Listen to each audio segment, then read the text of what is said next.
행복 지수를 이렇게 조사를 해보면은요, 약간 옆길인데, 그, 학력과 행복에는 비례하는 게 나와요.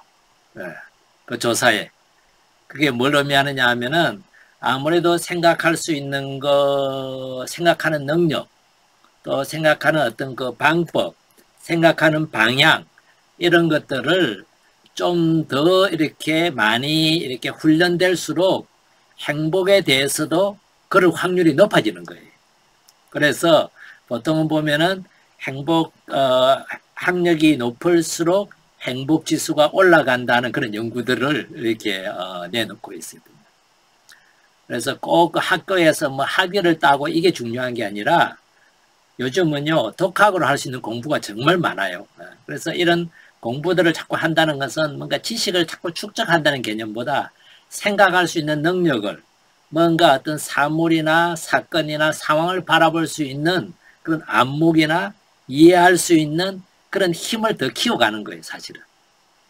용서도 우리가 다음에 좀 다루겠지만 그게 참 중요하거든요. 내가 바라보는 것이 그냥 대롱을 통해서 바라보는 것처럼 그것만 보이면은 다른 것이 보이는 사람에 비해서 선택할 수 있는 폭이 상당히 좁아질 수밖에 없어요. 행동할 수 있는 반경이, 그 영역이 좁아질 수밖에 없는 거죠. 이제 본론으로 한번 들어가 볼까요? 예. 우리가 용서에 대해서 우리 자신들의 생각들을 좀 모았고, 그 다음에 쭉 용서와 더불어서 우리가 생각해야 될 부분들에 대해서 몇 가지 이렇게 말씀을 드렸습니다. 이걸 조금 종합적으로 정리를 해보면요, 사전에 용서를 어떻게 이렇게 설명을 해놨는지를 제가 한번 찾아보니까요, 표준 국어 대사전에 용서는 이렇게 됐어요. 지은 죄나 잘못한 일에 대하여 꾸짖거나 벌하지 아니하고 덮어줌, 이렇게 돼요. 자, 여기서 포인트가 정말 놀란 게 우리나라 사전이 참 정확하게 설명하고 있구나 이 생각이 들었어요. 이게 뭐죠? 지은 죄, 잘못이 분명히 있다는 거죠, 그죠? 그 다음에 잘못한 일, 여기에 대해서 사실은 꾸짖어야 되는데, 또는 거기에 대해서 합당한 벌을 받게 해야 되는데 꾸짖거나 벌하지 않는다는 거죠. 죄가 없다는 것도 아니고 잘못하지 않았다는 것도 아니에요. 그게 다 있음에도 불구하고 거기에 대해서 그냥 덮어두는 거. 그걸 용서라고 우리 사전에 풀이해라 해놓고 있어요. 우리 사전이 핵심 포인트를 정확하게 짚고 있는 것 같아요. 우리가 보통 용서한다 이렇게 할 때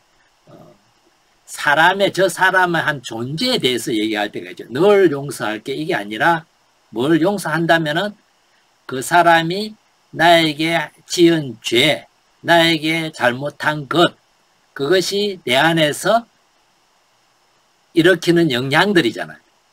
그 영향들이 더 이상 내 안에서 영향을 끼치지 못하도록 내 스스로를 정리를 하고 나면 어때요? 벌하지 않고도 또는 그걸 꾸짖지 않고도 그 사람의 책임에 대해서 잘못에 대해서 말할 수 있겠죠. 그죠? 자, 또 용서에 대해서 또 하나 더 본다면은요. 한문으로 보면은요. 용서, 얼굴 용자예요. 그 다음에 용서할 서자. 관용을 베풀어서 벌하지 않거나 꾸짖지 않고 놓아준다는 거예요. 이 감옥에 넣어야 되는데 놓아준다는 거죠. 이 용서가 얼굴 용자를 왜 용서에 얼굴 용자를 썼을까 생각해 보면요, 우리말로는 봐줄게 이 말 우리 많이 쓰죠, 그죠? 봐준다는 거예요. 뭘 봐줘요? 보통은 본다는 것은 그 사람을 보고 그 얼굴을 보고 그 사람의 어떤 뭐라 그럴까요? 면을 봐서 그냥 놓아주거나 덮어두거나 내버려 두는 거. 그게 이제 봐주는 건데 그 봐준다는 것이 어떤 의미에서 이제 용서라는 의미이기도 하죠. 그죠? 외국에서 보면 영어로는 forgive라고 하잖아요. 그 단어가 for라는 무엇을 위하여라는 의미도 있고 온전히라는 의미도 있더라고요. give는 뭐죠? 주는 거예요. 준다는 것은 뭐라 그럴까요? 어떤 선물처럼 내가 벌을 줄 수도 있는데 그 잘못에 대해서 책임을 물을 수도 있는데 그 벌이나 책임을 그 사람한테 묻지 않는 거. 그냥 그대로 놓아주는 거. 그대로 내버려 두는 거. 그게 어원에서 forgive라는 단어가 나오고 그게 유럽 언어에서 보면 라틴어로 돌아가 보면 라틴어에서는 perdonare 그래요. perdonnare가 뭐냐면 pe르가 무엇을 위하여 영어로 for나 같은 의미예요. donare는 선물이라는 뜻이에요. 선물을 주다 이런 뜻이 있어요. 그러니까 perdonare 하는 것은 누구에게 누구를 위해서 주는 선물일까요? 바로 다른 사람도 내가 그 사람한테 해코지하거나 복수하거나 그 사람 안 갚으면 하지 않기 때문에 그 사람도 선물을 받는 것이지만 그런 의미에서는 내 입장에서 보면 하나의 자비예요. 하나의 사랑이기도 해요. 동시에 이 선물은 누가 받는 거예요? 내가 받아요. 그래서 어떤 제가 용서의 명언을 뒤져보니까 용서는 정말 이기적인 행동이다. 왜냐하면 용서함으로 해서 받는 이득이 가장 큰 사람은 자기 자신이기 때문에 이런 명언이 있어요. 그걸 보고 제가 정말 동의가 되더라고요. 용서함으로 해서 가장 덕을 보는 사람이 누굴까요? 그건 자기 자신이라는 거죠. 자기 자신이 그 상처의 고통이나 아픔으로부터 해방되고 자유로워지는 사람이기 때문에 그 덕을 가장 많이 본다는 거죠. 그래서 우리가 이제 종합적으로 결론을 내리면 용서란 무엇이냐 했을 때 여러분 자신들이 다양하게 해석을 했듯이 저도 이제 하나 해석을 해본다면 용서는 자신에게 주는 가장 큰 선물이고 진정한 해방이다. 이렇게 이제 표현을 할 수 있을 겁니다. 그래서 용서는 다른 사람을 초점으로, 다른 사람을 대상으로, 다른 사람을 목표로 뭔가 하는 것이 아니라 자기 자신을 대상으로, 자기 자신을 목표로, 특히 자기의 마음이 평화와 해방과 자유를 누리도록 하기 위한 그런 어떤 목적으로 자기에게 주는 가장 큰 선물이라는 겁니다.